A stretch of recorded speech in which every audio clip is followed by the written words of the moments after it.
We're going to continue Srimad Bhagavatam. We are on Canto 3, Chapter 30, Text 5.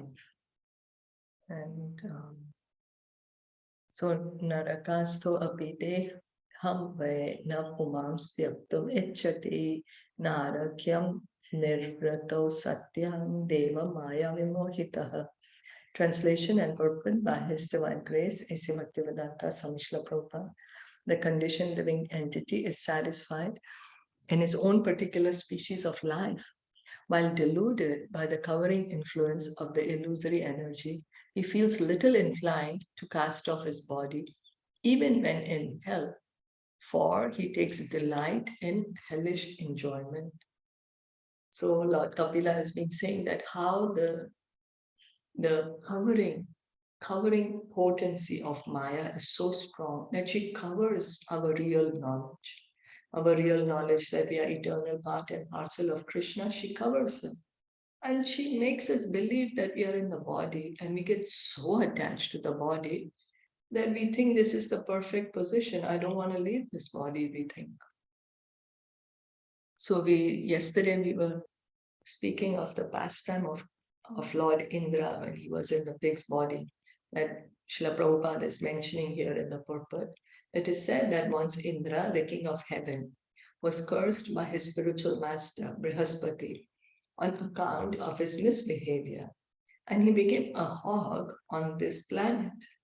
After many days, when Brahma wanted to recall him to his heavenly kingdom, Indra, in the form of a hog, forgot everything of his royal position in the heavenly kingdom, and he refused to go back.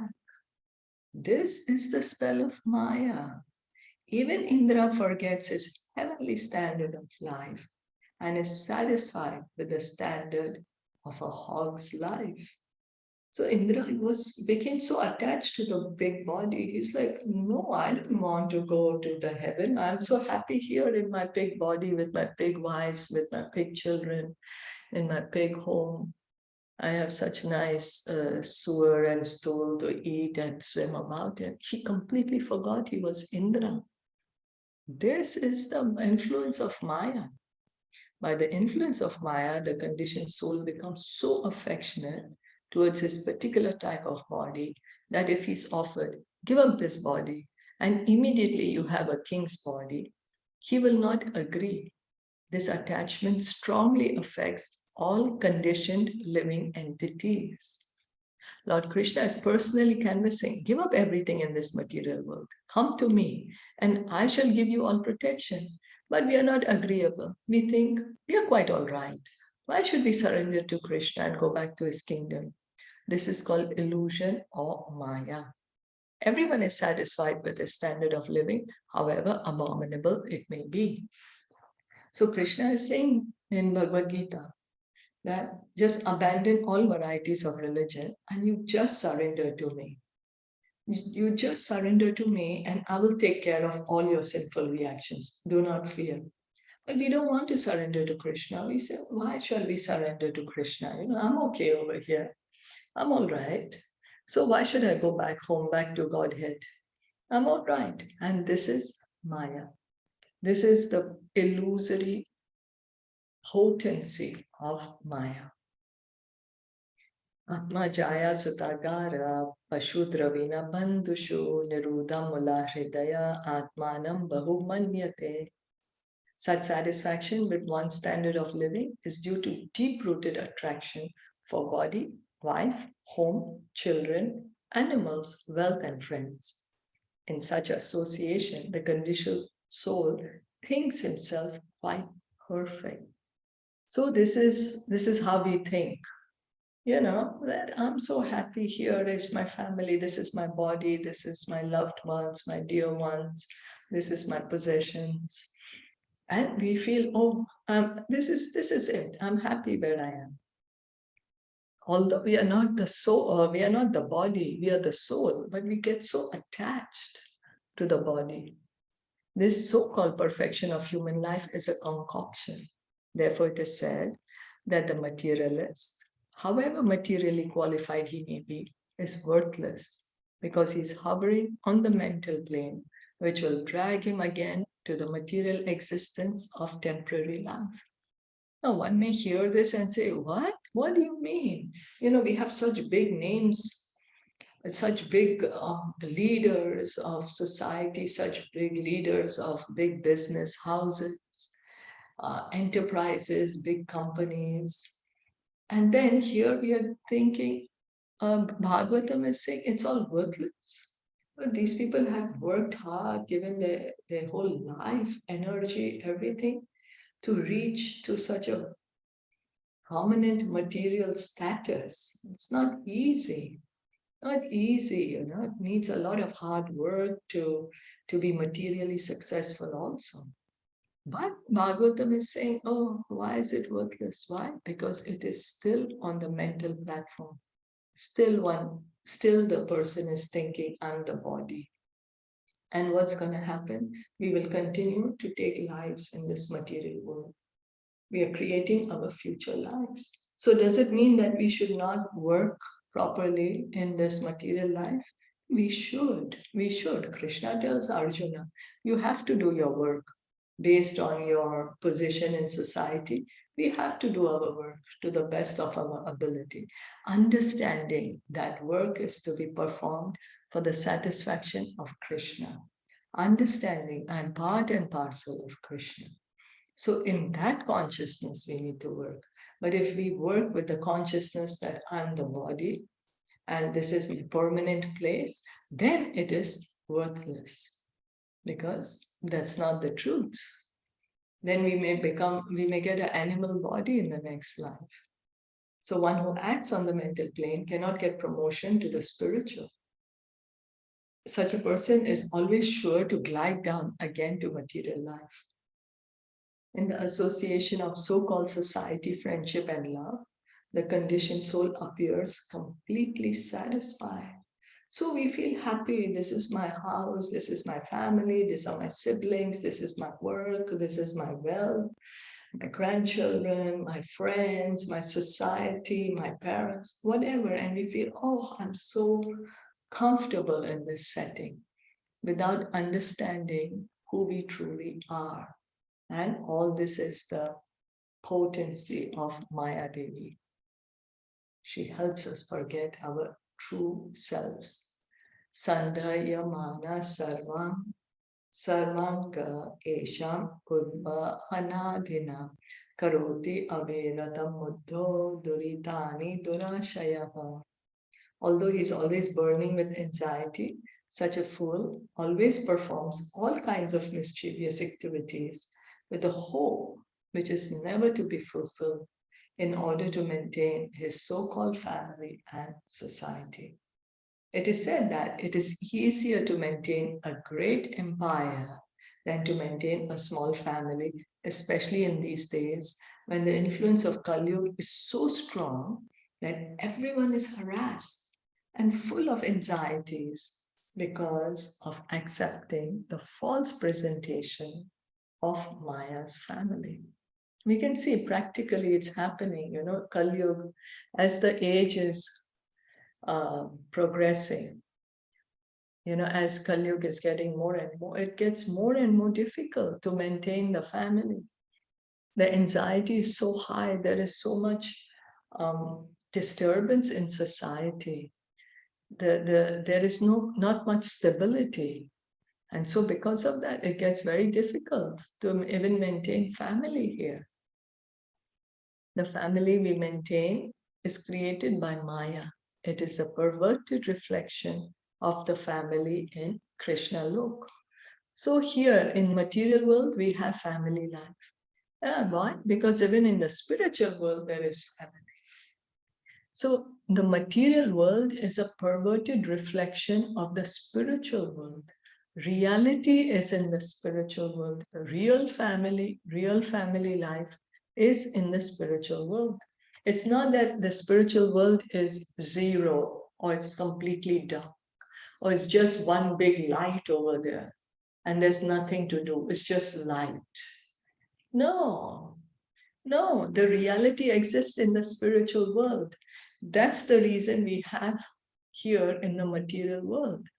When we are wearing ornaments and come in front of the mirror, we see the reflection of the ornaments on ourselves.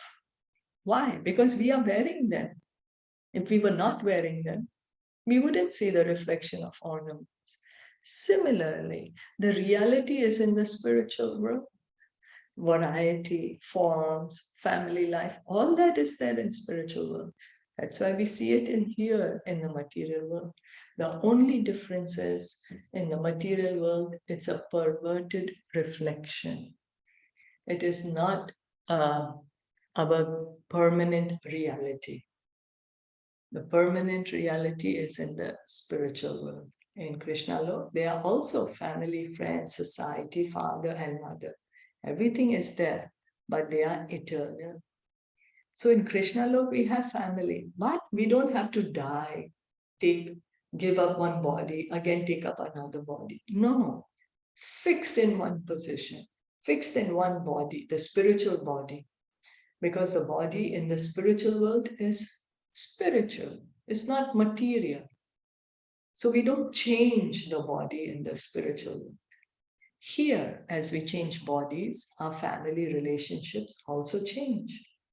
Sometimes we are in a family of human beings, sometimes in a family of demigods, sometimes a family of cats, or sometimes a family of dogs. So here, we have our relationship with the family that we are in right now, as long as we live in this body. The minute we give up this body, we have a new family. And that family may be of a cat or a dog or a butterfly or a bird, depend what body we take birth in. So we keep changing our families in the material world. We keep changing our bodies in the material world. That's why it's called asat. That's why it's called asat. Family, society, and friendship are flickering. It's not a permanent. We think it's permanent. We think that the family that we are now, this situation is a permanent situation for me because it's so loving. It's so, we get attached to it. But it's a temporary situation. It is said that as long as we are attached to this asat, temporary, non-existing society and family, we are always full of anxieties. So this is what creates our anxiety, our attachment to the temporary. So what should we do? Does it mean that I artificially give up my attachment to my family, my society, my loved ones? No, that is artificial renunciation. That is not the true renunciation. The true thing that we can do is get attached to Krishna. Get attached to Krishna. We cannot give up our attachment to family, society, and nation. But what we have to do is hear and chant about Krishna. Get attached to Krishna. The more we get attached to Krishna, the more we will be able to see everything and everyone belonging to Krishna as eternal part and parcel of Krishna. The materialists do not know that the family, society, and friendship here in this material world are only shadows, and thus they become attached. So we think our relationships here are eternal. We feel that they are eternal, that these parents are my eternal parents. But in the past, we have had different sets of parents. We have had many, many parents, but we don't even remember them anymore. And similarly, when we change this body, take up another body, we will not remember our parents of this current life. In the next body, we will have new parents. So this is asat. This is asat. This is material world. The relationships appear to be real, but they are only shadows. Naturally, their hearts are always burning. But in spite of all inconvenience, they still work to maintain such false families because they have no information of the real family association with Krishna. So somebody might hear this and say, oh, okay, my family is false, so I'm going to give up my family and I'm going to go live in the forest. No, this is not what Krishna is saying. Arjuna wanted to retire and go to the forest. Arjuna said, I don't want anything. I don't want no family, no kingdom, nothing. I'm going to the forest. Krishna told him, don't speak like an un-Aryan. You have a position in society, you have certain duties to perform. You perform your duty for my satisfaction. You perform your duty always thinking of me. So similarly, we need to do our duties, whatever they may be. We do our duties for the satisfaction of Krishna. We offer the result of our activities to Krishna. And so how can we do that? Then the more we hear and chant about Krishna, then we will be able to do it. The easiest way to think about Krishna in this age of Kali is by chanting the holy name. Chanting Hare Krishna, Krishna Krishna, Hare Hare, Hare Ram, Ram Ram, Hare Hare. Is it okay till now what we are reading? Did you have any questions or comments? No questions. I'm sorry, it's all right? It's okay. Okay. So then No questions. Okay. Okay, thank you. Akshipetat mendriya strinam asatinam chama yaya raho rachitai yalape shishunam kalabhashinam. He gives heart and senses to a woman who falsely charms him with Maya. He enjoys solitary embraces and talking with her, and he's enchanted by the sweet words of the small children. Family life within the kingdom of illusory energy Maya is just like a prison for the eternal living entity. So here, what is called illusory energy. This is like an illusion that Maya Devi creates for us. And this is a prison for us. In prison, a prisoner is shackled by iron chains and iron bars. Similarly, a conditioned soul is shackled by the charming beauty of a woman, by her solitary embraces and talks of so-called love, and by the sweet words of his small children. Thus, he forgets his real identity. So it doesn't mean that because it's said that the man is shackled by women, that the women are free. No. So the woman is shackled by the charms of the man. It's like that. For a man, it's the woman, and for the woman, it's the man. So, and then we forget our real identity. We forget our real identity. So isn't that we're going to go home and tell our family members, hey, you're not my real family, I'm going to go live in the forest now. No, that's not what Krishna is saying. We just have to understand that each and every one of us is living entity, part and parcel of Krishna.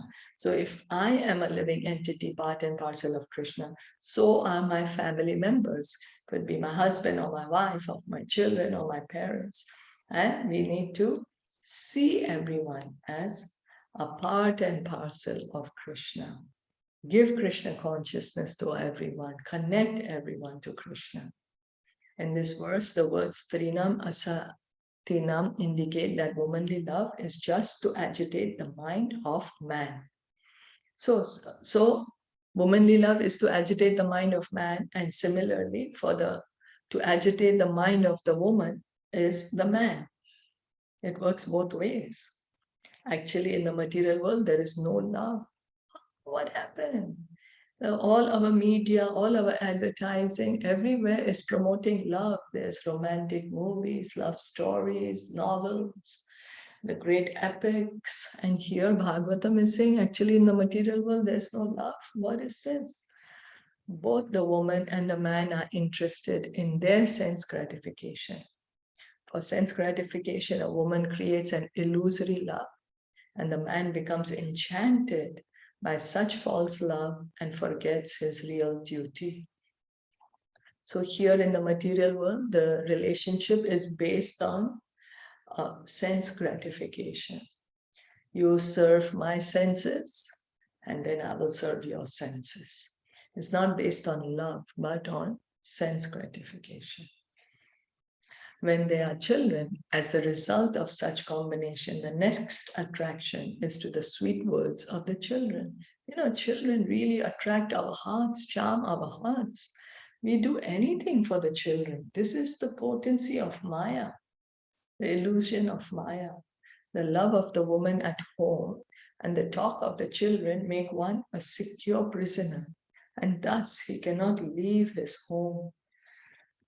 Such a person is termed in Vedic language a Grahamedi, which means one whose center of attraction is home. So we can see practically the whole world is like that now. Because we have no knowledge that we are not the body, we are the soul, we are part and parcel of Krishna. We are living in a godless society, and godless society is being advertised and promoted everywhere. We see all around us. Everyone is telling us, forget God, there is no God. Enjoy your life. This is it. So it's being more and more stressed. Everywhere we look, movies, internet, anything. But this is all is illusion. We need to put God in the center of our lives. That, this home that is I'm living in, this is given to me by God. It belongs to God. The family belongs to God. Let me work in such a way for the satisfaction of God. So grihast refers to one who lives with family, wife and children, but whose real purpose of living is to develop Krishna consciousness. So it's not that if we want to get self-realized, we cannot get married. We can have a wife or a husband or children, a home, a business, or a job, whatever. But the intention is that I need to develop my Krishna consciousness, develop my eternal loving relationship with Krishna. So we don't artificially say, I have given up everything. Rather, we engage everything in the service of Krishna. See everyone as part and parcel of Krishna, as belonging to Krishna. One is therefore advised to become a grihast and not a grahamedi. The grihast concern is to get out of the family life created by illusion and enter into real family life with Krishna. Whereas the Grihamedi's business is to repeatedly chain himself to so-called family life in one life after another and perpetually remain in the darkness of Maya. So Grihamedi is one who does not know anything about God, just knows this is my family, this is my home, and I'm working to take care of them. So Grihast also takes care of his family. Grihast is not negligent of his duties, but he keeps Krishna in the center. He understands this house is given to be my Krishna, it belongs to Krishna, my family belongs to Krishna, and I need to revive my eternal relationship with Krishna.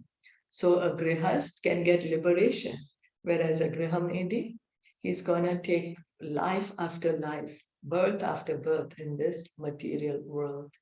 That's the difference. So we should try to become grihast, become grihast, have a family, have a home, have a work, whatever, but keeping Krishna in the center.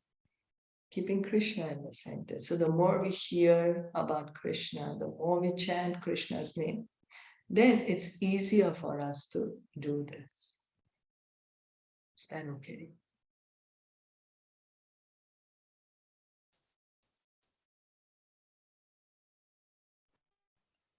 Yes.